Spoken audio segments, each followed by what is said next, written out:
नमस्कार दोस्तों, प्रतिबद्ध क्लासेस पे आपका स्वागत है। दोस्तों, आप सभी जानते हैं महिला पर्यवेक्षक एग्ज़ाम चल रहे हैं और काफ़ी सारे छात्रों से हमने बातचीत की और उसके आधार पर हमने देखा कि अलग अलग किस किस टॉपिक के प्रश्न आ रहे हैं। तो आज से हम आपके लिए रिवीजन क्लासेस लाए हैं। आप जल्दी से जल्दी इनका उत्तर देने का प्रयत्न कीजिएगा, क्योंकि हम ज़्यादा से ज़्यादा क्वेश्चन सॉल्व करने की कोशिश करेंगे। इनमें ऐसे क्वेश्चन शामिल किए गए हैं जिस प्रकृति के क्वेश्चंस अभी के एग्ज़ाम में आ रहे हैं, तो निश्चित तौर पर ये आपके लिए लाभकारी सिद्ध होगा। तो चलिए आरंभ करते हैं आज के हमारे पहले प्रश्न से। हमारा पहला प्रश्न है, निम्नलिखित में से कौन सी तकनीक छात्रों में समस्या समाधान कौशलों के विकास हेतु प्रभावशाली नहीं है। ऑप्शन दिए हैं, ए मुद्दों पर चर्चा को सुसाध्य करना और छात्रों को चर्चा में भाग लेने के लिए प्रोत्साहित करना। बी समस्या को हल करने के लिए छात्रों को विचार मंथन एवं विचार उत्पन्न करने के लिए प्रोत्साहित करना। सी समस्या का समाधान खोजने के लिए छात्रों को विविध प्रकार की शिक्षण सामग्री प्रदान करना। और डी हर समस्या के लिए एक ही जैसी पूर्व निर्धारित चरण दर चरण प्रक्रिया के इस्तेमाल पर बल देना। तो दोस्तों, इसका सही उत्तर ऑप्शन नंबर सी हो जाएगा। इसमें पूछा था कि कौन सी तकनीक छात्रों की समस्या समाधान कौशलों के विकास हेतु प्रभावशाली नहीं है। तो समस्या का समाधान खोजने के लिए छात्रों को विविध प्रकार की शिक्षण सामग्री प्रदान करना, यह जो है छात्रों की समस्या के समाधान के लिए प्रभावशाली नहीं होता है। अगला प्रश्न है, बीसीजी का टीका हमेशा किस जगह पर लगाया जाता है। आपको ऑप्शन दिए हैं, ए जांघ के बाहरी हिस्सों पर, बी मध्य जांघ पर, सी बाई ऊपरी बाह पर और सी दाई ऊपरी बाह पर। तो दोस्तों, इसका सही उत्तर ऑप्शन नंबर सी हो जाएगा, यानी बाई ऊपरी बाह पर बीसीजी का टीका हमेशा लगाया जाता है। अगला प्रश्न है, कोलेस्ट्रम के संबंध में इसमें से सत्य कथन कौन सा है। ए इस दूध में रोग प्रतिरोधक क्षमता अधिक होती है। बी बच्चे के जन्म से 3 दिन तक माता के स्तन से आने वाला यह चिकना गाढ़ा दूध है। सी इस दूध में प्रोटीन विटामिन ए एवं सी पर्याप्त मात्रा में उपलब्ध होते हैं। और डी उपरोक्त सभी। तो दोस्तों, इसका सही उत्तर हो जाएगा option number D. Option number D में आएगा उपरोक्त सभी। डिलीवरी के बाद में स्तनों में जो पहला दूध आता है उसे ही कोलेस्ट्रम कहते हैं। और कोलेस्ट्रम में बीटा कैरोटीन की उच्च मात्रा के कारण ही इसका गहरा पीला रंग होता है, या फिर संतरे कलर का, हल्का संतरे कलर का रंग आता है। और डिलीवरी के बाद में कम से कम 5 दिनों तक कोलेस्ट्रम आता रहता है। इस दूध में रोग प्रतिरोधक क्षमता अधिक होती है। बच्चे के जन्म से 3 दिन तक माता के स्तन में आने वाला, 3 से 5 दिन के दौरान आता है, ये आने वाला चिकना और गाढ़ा होता है।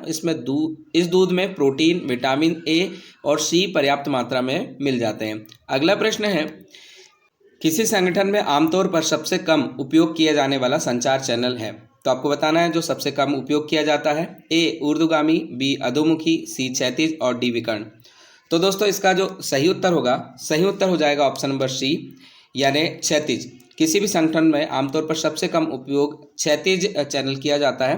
प्रत्यक्ष प्रवाह के आधार पर संचार ऊपर से नीचे, नीचे से ऊपर की ओर या फिर क्षैतिज हो सकता है। तो सबसे कम उपयोग करते हैं क्षैतिज। अगला प्रश्न हम देखेंगे, सफलता का श्रेय आंतरिक कारकों और असफलता का श्रेय बाहरी कारकों को देने की प्रवृत्ति कौन सी है। ए आत्म प्रभावकारिता, बी प्रत्याशा प्रभाव, सी सामाजिक आवारगी और डी स्वयं सेवा पक्षपात। तो दोस्तों, सही उत्तर इसका ऑप्शन नंबर डी हो जाएगा।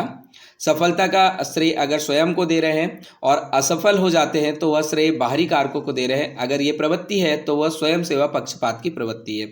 अगला प्रश्न है, बच्चों के शरीर में कोबाल्ट यानी CO खनिज की कमी से निम्न में से कौन सा रोग हो सकता है। ए हड्डियों की दुर्बलता, बी जड़ मानवता, सी रक्त क्षीणता और डी तंत्रिका तंत्र संबंधी रोग। तो इसका सही उत्तर हो जाएगा ऑप्शन नंबर सी, रक्त क्षीणता। एनीमिया, जिसे एनीमिया के नाम से भी जानते हैं, एनीमिया कोबाल्ट और विटामिन B12 की कमी के कारण होता है। यह घातक एनीमिया के मामलों में अगर कोबाल्ट कम हो गया तो घातक एनीमिया भी हो सकता है।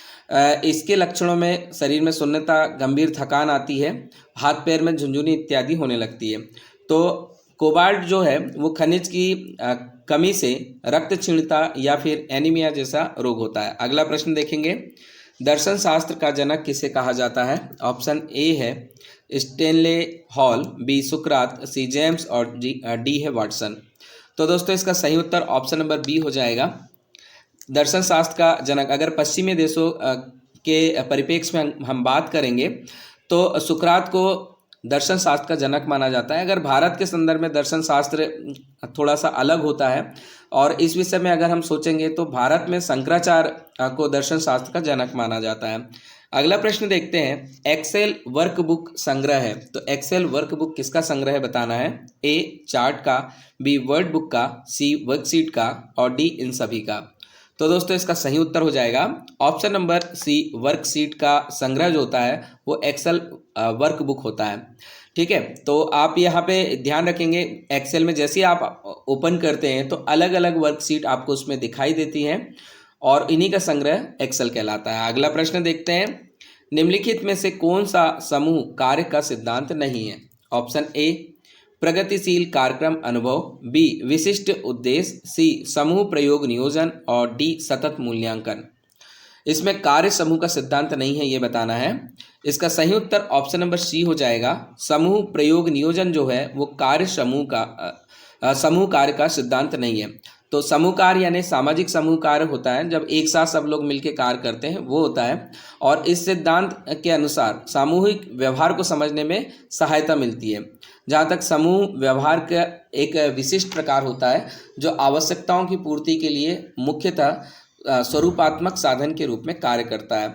तो इस प्रकार से हम देखेंगे तो समूह कार्य के सिद्धांत में प्रगतिशील कार्यक्रम अनुभव होते हैं, विशिष्ट उद्देश्य होते हैं और साथ ही सतत मूल्यांकन होता रहता है। समूह प्रयोग नियोजन जो है इसका सिद्धांत नहीं है। अगला प्रश्न देखेंगे, आशा कार्यकर्ता का क्या कार्य है। आपको ऑप्शन दिए हैं, ए गर्भावस्था परीक्षण किट प्रदान करना, बी पोषण संबंधी जानकारी देना, सी सुरक्षित प्रसव में सहायता करना और डी उपरोक्त सभी। तो दोस्तों इसका सही उत्तर हो जाएगा ऑप्शन नंबर डी उपरोक्त सभी।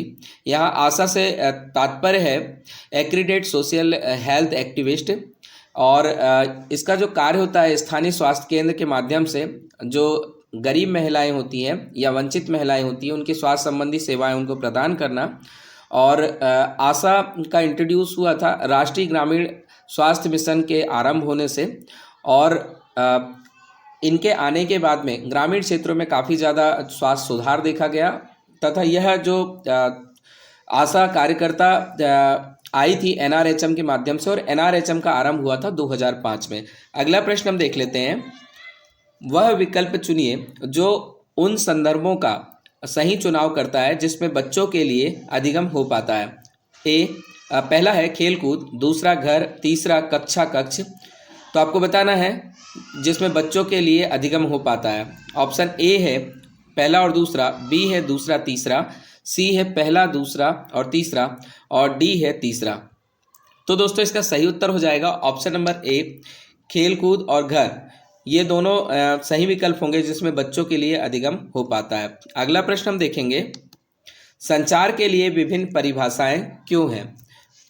ऑप्शन ए क्योंकि संचार विभिन्न पहलुओं वाली एक जटिल प्रक्रिया है, बी क्योंकि इसकी कोई एक सर्वमान्य परिभाषा नहीं है, सी क्योंकि इसका अर्थ पूरी तरह से किसी विशिष्ट स्थिति के संदर्भ पर निर्भर करता है और डी क्योंकि यह पुराना हो चुका है और इसका मूल अर्थ खो चुका है।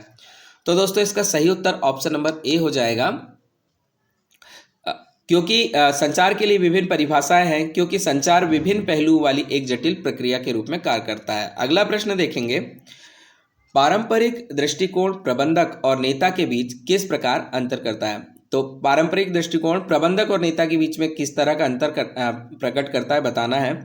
ए प्रबंधकों को नापसंद किया जाता है जबकि नेताओं की प्रशंसा की जाती है, बी नेता करिश्माई होते हैं जबकि प्रबंधक विस्तार उन्मुख होते हैं, सी प्रबंधक कार्य पर ध्यान केंद्रित करते हैं जबकि नेता दृष्टि पर ध्यान केंद्रित करते हैं और डी नेता के पास औपचारिक अधिकार होते हैं जबकि प्रबंधक प्रेरणा पर निर्भर होते हैं। तो दोस्तों इसमें आपको ये बताना था प्रबंधक और नेता के बीच किस प्रकार अंतर करता है, जो हमारा पारंपरिक दृष्टिकोण है उस दृष्टि से सोच के उत्तर देना है। सही उत्तर इसका हो जाएगा ऑप्शन नंबर सी, प्रबंधक कार्य पर ध्यान केंद्रित करते हैं जबकि नेता दृष्टि पर ध्यान केंद्रित करते हैं। अगला प्रश्न हम देखेंगे, किसी वांछित व्यवहार के निकट सन्निकट को धीरे धीरे पुरस्कृत करने की प्रक्रिया को कहा जाता है। क्या कहा जाता है आपको बताना है। ऑप्शन ए है आकार देना, बी जंजीर बनाना, सी एनकोडिंग और डी इनमें से कोई नहीं।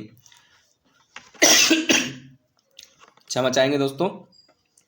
दोस्तों इसका सही उत्तर हो जाएगा ऑप्शन नंबर ए, किसी वांछित व्यवहार के निकट सन्निकट को धीरे धीरे पुरस्कृत करने की प्रक्रिया को उसका आकार देना कहा जाता है। अगला प्रश्न देखते हैं, गर्भावस्था की पुष्टि हेतु कौन सी जांच की जाती है? आपको ऑप्शन दिए हैं, ए रक्त की, बी लार की, सी यूरिन की और डी इनमें से कोई नहीं। तो दोस्तों इसका सही उत्तर हो जाएगा ऑप्शन नंबर सी, यूरिन की। गर्भावस्था की पुष्टि के लिए यूरिन या फिर रक्त में ह्यूमन कोरियोनिक गोनोडोट्रोपिन यानी HCG नामक एक हार्मोन स्रावित हो जाता है और उसकी जांच से पता चलता है कि महिला गर्भवती है या नहीं।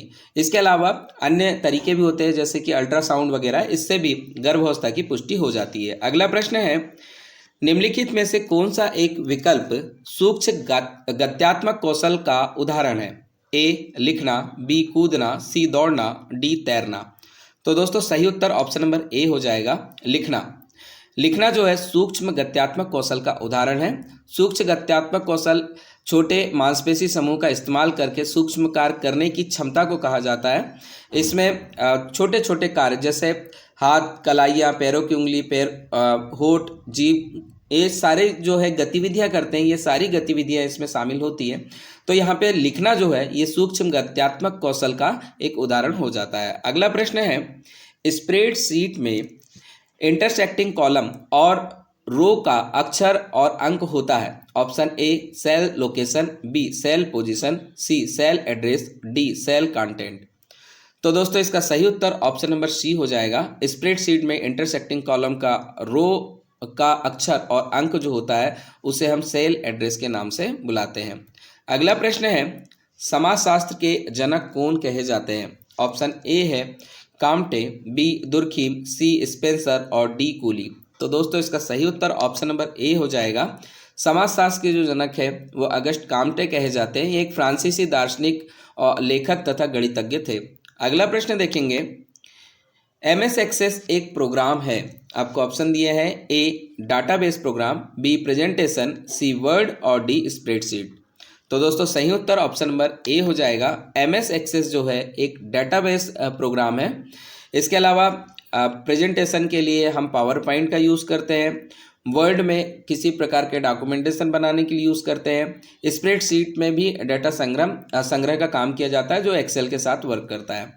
लेकिन डाटाबेस जो होता है, डाटाबेस एक प्रोग्राम है जिसके अंतर्गत विभिन्न प्रकार का किसी प्रकार का ऑफिशियल जो डाटा है वो सुरक्षित रखा जाता है, ज़रूरत पड़ने पर उसका उपयोग किया जाता है। अगला प्रश्न हम देखेंगे, एक स्वस्थ महिला के लिए कमर से कूल्हे का अनुपात यानी WHR कितना होना चाहिए?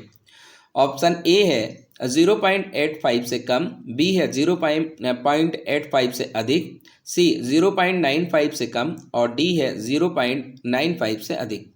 तो दोस्तों इसका सही उत्तर ऑप्शन नंबर ए आ जाएगा। एक स्वस्थ महिला के लिए कमर से कूल्हे का अनुपात यानी WHR जो है वो 0.85 से कम होना चाहिए।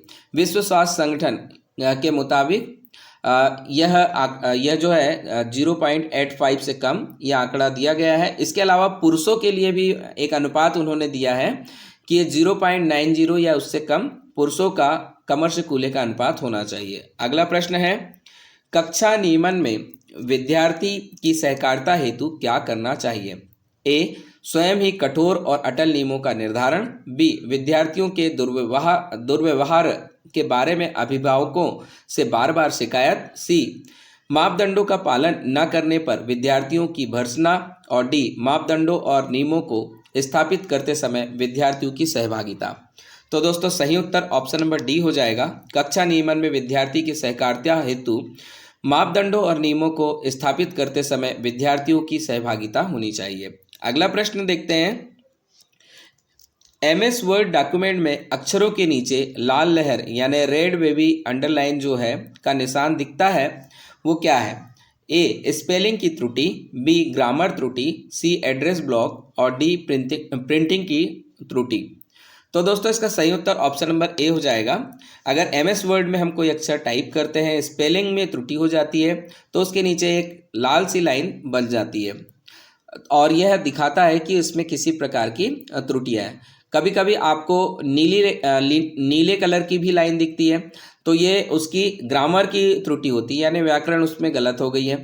कभी कभी उसमें बैंगनी रंग की भी रेखाएं दिखती है, तो वो परिशोधन को दिखाती है उसमें। अगला प्रश्न देखेंगे, स्वच्छता कारक किस प्रकार की जरूरतों को कवर करते हैं? ए, आत्म साक्षात्कार की जरूरतें, बी, मनोवैज्ञानिक जरूरतें, सी, बाह्य जरूरतें और डी, आंतरिक जरूरतें। तो दोस्तों सही उत्तर ऑप्शन नंबर बी हो जाएगा। स्वच्छता कारक मनोवैज्ञानिक जरूरतों को कवर करते हैं। अगला प्रश्न हम देखते हैं, आत्मनिर्भर भारत योजना कब प्रारंभ की गई थी? ऑप्शन ए है 2020 में, बी है 2007 में, सी 2005 और डी 2009। तो दोस्तों इसका सही उत्तर ऑप्शन नंबर ए हो जाएगा। आत्मनिर्भर भारत योजना जो है, जिसे ABRY के नाम से भी जानते हैं, की शुरुआत 1 अक्टूबर 2020 को हुई थी। यह योजना कर्मचारी भविष्य निधि संगठन यानी EPFO के माध्यम से लागू की गई थी। इसका उद्देश्य कोविड-19 के बाद से पुनर्प्राप्ति के चरण के दौरान नए रोजगार और अवसरों के निर्माण को प्रोत्साहित करना था। तो आत्मनिर्भर भारत का आप डेट याद रखें सन के साथ में, 1 अक्टूबर 2020। अगला प्रश्न हम देखते हैं, गर्भाशय का निचला हिस्सा कहाँ खुलता है? ऑप्शंस आपको दिए हैं, ए, डिंब वाहिनी में, बी, गुर्दे में, सी, अंड कोशिका में और डी, गर्भाशय ग्रीवा में। तो दोस्तों इसका सही उत्तर ऑप्शन नंबर डी हो जाएगा। गर्भाशय का जो निचला हिस्सा होता है वो गर्भाशय की ग्रीवा में जाके खुलता है।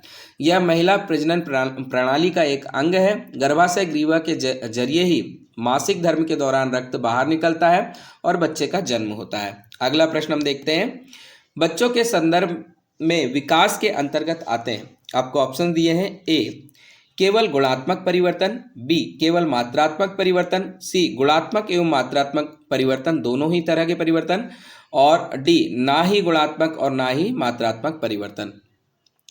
तो दोस्तों इसका सही उत्तर ऑप्शन नंबर सी हो जाएगा। बच्चों के संदर्भ में विकास के अंतर्गत गुणात्मक एवं मात्रात्मक दोनों तरह के परिवर्तन आते हैं। अगला प्रश्न देखते हैं, एक सकारात्मक पुनर्बलक को हटाने के कारण वातानुकूलित प्रतिक्रिया की ताकत में आने वाली कमी को क्या कहा जाता है? ऑप्शन ए, आकार देना, बी, विलुप्ति, सी, भेदभाव और डी, सामान्यीकरण।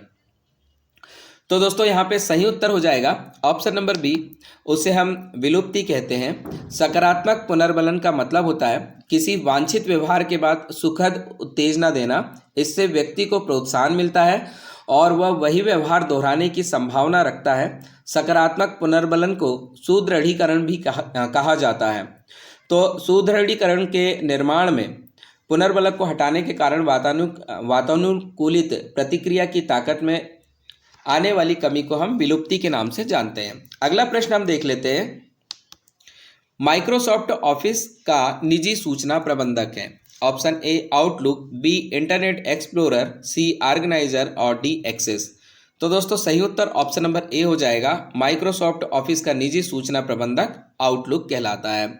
आउटलुक के फीचर में ईमेल मैनेजमेंट, संपर्क मैनेजमेंट, इसके अलावा कैलेंडर को मैनेज करना, कोई टास्क को मैनेज करना या नोट्स को रखना, ये सारी चीज़ इसके अंतर्गत आती है। अगला प्रश्न हम देखेंगे, प्रबंधक की 4 महत्वपूर्ण भूमिकाओं में से कौन सी एक नहीं है? ऑप्शन ए, आंतरिक प्रशिक्षक, बी, बाह्य प्रशिक्षक, सी, पर्यवेक्षक या सुपरवाइजर और डी, सुकारक या फिर सुपरवाइजर। तो दोस्तों इसमें प्रबंधक की 4 महत्वपूर्ण भूमिकाओं में कौन सी नहीं है पूछा है। सही उत्तर हो जाएगा ऑप्शन नंबर बी, बाह्य प्रशिक्षक जो है प्रबंधन की भूमिकाओं में से एक नहीं होती है। अगर प्रबंधन कार्यों की बात करें तो इसमें योजना बनाना, नेतृत्व करना, उसे कार्यान्वित करना, उन्हें व्यवस्थित करना और उनको नियंत्रण करना, ये सारी चीज़ें इसमें आती हैं। अगला प्रश्न हम देखेंगे, गर्भावस्था के दौरान एक महिला के लिए कैल्शियम का क्या महत्व है? ऑप्शन ए, रक्त के थक्के के निर्माण हेतु, बी, भ्रूण की अस्थि निर्माण हेतु, सी, मांसपेशियों के संकुचन हेतु और डी, उपरोक्त सभी। तो दोस्तों इसका सही उत्तर ऑप्शन नंबर डी हो जाएगा। गर्भावस्था के दौरान महिला के लिए कैल्शियम जो है वो रक्त के थक्के के निर्माण में, भ्रूण की अस्थि निर्माण में, मांसपेशियों के संकुचन में, इन सभी में काम आता है। इसके साथ में शिशु के दांतों और हड्डियों के विकास के लिए भी ये जरूरी होता है। ये गर्भवती महिलाओं की हड्डियों को मजबूत करता है और रक्तचाप को नियंत्रित करने में भी मदद करता है। तो इतने सारे कार्य जो हैं वो कैल्शियम के होते हैं। अगला प्रश्न हम देख लेते हैं, अभिवृद्धि किसका उपयुक्त उदाहरण है? ए बहुमुखी प्रक्रिया, बी एकांकी प्रक्रिया, सी उपर्युक्त दोनों और डी इनमें से कोई नहीं। तो दोस्तों इसका सही उत्तर हो जाएगा अभिवृद्धि, जिसका मतलब होता है क्रमिक या वृद्धिशील वृद्धि। तो इसका उपयुक्त उदाहरण हो जाएगा एकांकी, ये एकांकी प्रक्रिया का एक उपयुक्त उदाहरण होता है। अगला प्रश्न हम देखते हैं, सामुदायिक विकास कार्यक्रम की शुरुआत कब हुई थी? ऑप्शन ए 2 अक्टूबर 1950, बी 2 अक्टूबर 1952, सी 2 अक्टूबर 1951 और डी 2 अक्टूबर 1953। तो दोस्तों इसका सही उत्तर ऑप्शन नंबर बी होगा। सामुदायिक विकास कार्यक्रम की शुरुआत 2 अक्टूबर 1952 को हुई थी। इसे जब प्रारंभ किया गया था तब पहली वाली पंचवर्षीय योजना लागू थी और इसी दौरान इसे लाया गया था। सामुदायिक विकास कार्यक्रम भारत सरकार द्वारा शुरू की गई सबसे बड़ी ग्रामीण क्षेत्रों की पुनर्निर्माण योजना के रूप में जानी जाती है। और अगर हम बात करें कि सामुदायिक विकास लाने के लिए कैसे लाया गया, तो इसकी सिफारिश की गई थी फिजिकल कमीशन, जो कि 1949 में आया था, और उनके साथ में थे grow more food inquiry committee. तो ये दोनों कमेटी ने सिफारिश की थी कि ऐसा कार्यक्रम लाना चाहिए।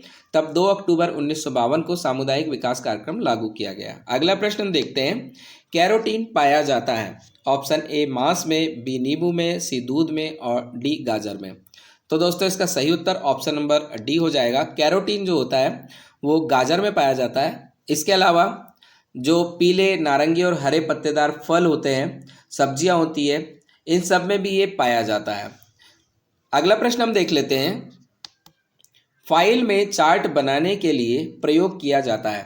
Option A chart wizard, B bar chart, C pie chart, D इनमें से कोई नहीं। सही उत्तर ऑप्शन नंबर ए हो जाएगा। फाइल में अगर चार्ट बनाना है तो सबसे पहले हम चार्ट विज़ार्ड ओपन करते हैं, उसके द्वारा फिर अलग अलग प्रकृति के चार्ट बना लेते हैं। अगला प्रश्न हम देखते हैं, गर्भावस्था के किस चरण में युक्ता या जाइगोट का निर्माण होता है?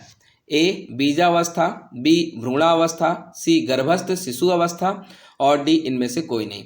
तो दोस्तों सही उत्तर ऑप्शन नंबर ए हो जाएगा। गर्भावस्था के बीजावस्था वाला जो चरण होता है इसमें ही जाइगोट का निर्माण होता है। अगला प्रश्न हम देखते हैं, एक सृजनात्मक बालक में निम्न में से कौन सा गुण मौजूद होंगे? पहला अपसारी चिंतन, दूसरा अभिसारी चिंतन, तीसरा अमूर्त चिंतन की योग्यता और चौथा है नवीन महत्वपूर्ण उत्पादों की योग्यता। ऑप्शंस आपको दिए हैं। पहला ऑप्शन ए 1, 2 और 3, बी 1, 2 और 4, सी 1, 3 और 4 और डी 2, 3 और 4। तो दोस्तों इसका सही उत्तर ऑप्शन नंबर सी हो जाएगा, 1, 3 और 4, यानी कि अपसारी चिंतन इसमें आएगा, अमूर्त चिंतन की योग्यता और नवीन महत्वपूर्ण उत्पादों की योग्यता। ये एक सृजनात्मक बालक के गुण हो सकते हैं और उसमें मौजूद होते हैं। अगला प्रश्न देखते हैं, किसी कॉलम में टेक्स्ट प्रायः अलाइन होते हैं? तो किसी भी कॉलम में टेक्स्ट कैसे अलाइन होते हैं बताना है। A left, B right, C centre, D इनमें से कोई नहीं। तो दोस्तों इसका सही उत्तर ऑप्शन नंबर ए हो जाएगा। किसी भी कॉलम में जब हम लिखना आरंभ करते हैं तो जो टेक्स्ट होते हैं वो लेफ्ट में अलाइन होते हैं और फिर उसके बाद में अपने हिसाब से हम उसको मिडिल में कर सकते हैं, यानी सेंटर अलाइनमेंट कर सकते हैं, राइट अलाइनमेंट कर सकते हैं या जस्टिफाई कर सकते हैं। अगला प्रश्न देखेंगे, भारत की अर्थव्यवस्था कैसी है? ए पिछड़ी हुई, बी विकसित, सी विकासशील और डी अल्प विकसित। तो दोस्तों भारत विश्व की 5वीं सबसे बड़ी अर्थव्यवस्था के रूप में जानी जाती है। यूएसए, चीन, जापान, जर्मनी के बाद में भारत का नंबर आता है और भारत की अर्थव्यवस्था वर्तमान में जो है विकासशील है, इसलिए ऑप्शन नंबर सी इसका सही होगा। अगला प्रश्न है, राष्ट्रीय शिक्षा नीति 2020 के अनुसार खालिस्तान का प्रयोग को प्रोत्साहित करने के लिए करना चाहिए। तो राष्ट्रीय शिक्षा नीति 2020 के अनुसार क्या करना चाहिए ये आपको बताना है। ए कंठस्थीकरण प्रत्यास्मरण, बी कंठस्थीकरण समालोचनात्मक चिंतन, सी अनुभव जनित अधिगम और समालोचनात्मक चिंतन और डी अनुभव जनित अधिगम और प्रत्यास्मरण। तो दोस्तों इसमें सही उत्तर हो जाएगा ऑप्शन नंबर सी। राष्ट्रीय शिक्षा नीति 2020 के अनुसार अनुभव जनित अधिगम और समालोचनात्मक चिंतन का प्रयोग को प्रोत्साहित करने के लिए किया जाना चाहिए।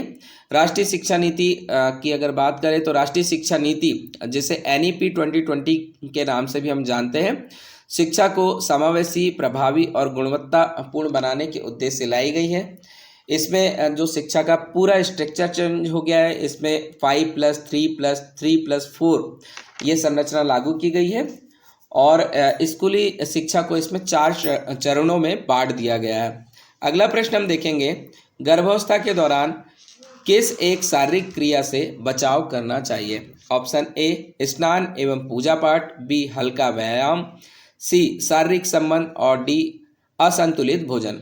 तो दोस्तों सही उत्तर ऑप्शन नंबर सी हो जाएगा। गर्भावस्था के दौरान शारीरिक संबंध की जैसी शारीरिक क्रियाओं से बचना चाहिए। अगला प्रश्न है शिक्षण है, तो आपको बताना है शिक्षण क्या है। पहला एक कला, दूसरा एक विज्ञान। सही उत्तर चुनना है। ए केवल एक, बी केवल दो, सी के 1 और 2 दोनों, और डी ना तो एक ना ही 2। तो दोस्तों इसका सही उत्तर हो जाएगा ऑप्शन नंबर सी। शिक्षण जो है एक कला भी है और एक विज्ञान के रूप में भी है। अगला प्रश्न हम देखेंगे, टेक्स्ट में पंक्ति के आरंभ में जाने के लिए प्रयुक्त की है। तो ये कंप्यूटर से रिलेटेड क्वेश्चन है। टेक्स्ट में पंक्ति के आरंभ में जाने के लिए क्या यूज करते हैं? ए होम, बी पेज अप, सी पेज डाउन और डी एंटर। सही उत्तर ऑप्शन नंबर ए होगा। इसमें टेक्स्ट में पंक्ति के आरंभ में जाने के लिए होम की का यूज करते हैं। इससे पंक्ति की बिल्कुल शुरुआत में हम आ जाते हैं। अगला प्रश्न हम देखेंगे, विस्तार कार्य के लिए किस तरह के नेतृत्व सबसे प्रभावी होता है? तो विस्तार कार्य के लिए कौन सा नेतृत्व प्रभावी होता है बताना है। ए परिवर्तनकारी, बी अहस्तक्षेप निष्पक्ष, सी लोकतांत्रिक और डी इनमें से कोई नहीं। तो दोस्तों सही उत्तर ऑप्शन नंबर ए होगा। विस्तार कार्य के लिए परिवर्तनकारी प्रकृति का जो नेतृत्व है वो सबसे ज़्यादा प्रभावी होता है और दूरदर्शी नेतृत्व, निरंकुश नेतृत्व जैसी कई तरह के नेतृत्व शैलियाँ होती हैं वो भी प्रभावी होती है, लेकिन जो ऑप्शन दिए हैं उसके अनुसार परिवर्तनकारी नेतृत्व की को हम यहाँ पे देखेंगे जो विस्तार कार्य के लिए सबसे उपयुक्त होगा। अगला प्रश्न हम देखेंगे, MS वर्ड प्रयोग किया जाता है। ए चित्र डाटा संशोधन हेतु, बी पद्यांश यानी टेक्स्ट डाटा संशोधन हेतु, सी संख्यात्मक डाटा संशोधन हेतु और डी इनमें से कोई नहीं। तो दोस्तों सही उत्तर हो जाएगा ऑप्शन नंबर बी पद्यांश यानी कि टेक्स्ट डाटा के संशोधन हेतु MS वर्ड का उपयोग किया जाता है। अगला प्रश्न हम देखते हैं, राष्ट्रीय पोषण मिशन की शुरुआत कब हुई थी? ए मार्च 2018, बी मार्च 2019, सी मार्च 2020 और डी मार्च 2021। तो दोस्तों सही उत्तर ऑप्शन नंबर ए हो जाएगा। राष्ट्रीय पोषण मिशन की शुरुआत मार्च 2018 में हुई थी। 8 मार्च 2018 को इसकी शुरुआत प्रधानमंत्री श्री नरेंद्र मोदी जी ने राजस्थान के झुंझुनू से की थी। इस मिशन का एक उद्देश्य था कि बच्चों और गर्भवती महिलाओं तथा स्तनपान कराने वाली जो माताएं होती हैं उनके पोषण स्तर में सुधार करना। अगला प्रश्न हम देखते हैं, किसी सम प्रत्यय को पढ़ाने के लिए एक अध्यापिका विभिन्न उदाहरण प्रस्तुत करती है और उसके बाद विद्यार्थियों को उन उदाहरणों द्वारा एकत्रित जानकारी के आधार पर नियम निर्धारित करने हेतु अधिगम का इस्तेमाल करते हैं। तो यह अधिगम किस तरह का होगा? ए निगमनात्मक, बी आगमनात्मक, सी अनुकरणात्मक और डी स्पर्धात्मक। तो दोस्तों इसका सही उत्तर हो जाएगा इस तरह का जो इसका सही उत्तर हो जाएगा आगमनात्मक। यानी जब यहाँ विद्यार्थियों को इस तरह के उदाहरण जो है उसके द्वारा एकत्रित जानकारी के आधार पर नियम निर्धारित करने हेतु अधिगम का इस्तेमाल करने के लिए कहा जाता है, तो ये आगमनात्मक अधिगम कहलाएगा। अगला प्रश्न हम देखेंगे, दूसरों की भावनाओं को समझने और साझा करने की क्षमता को किस रूप में जाना जाता है?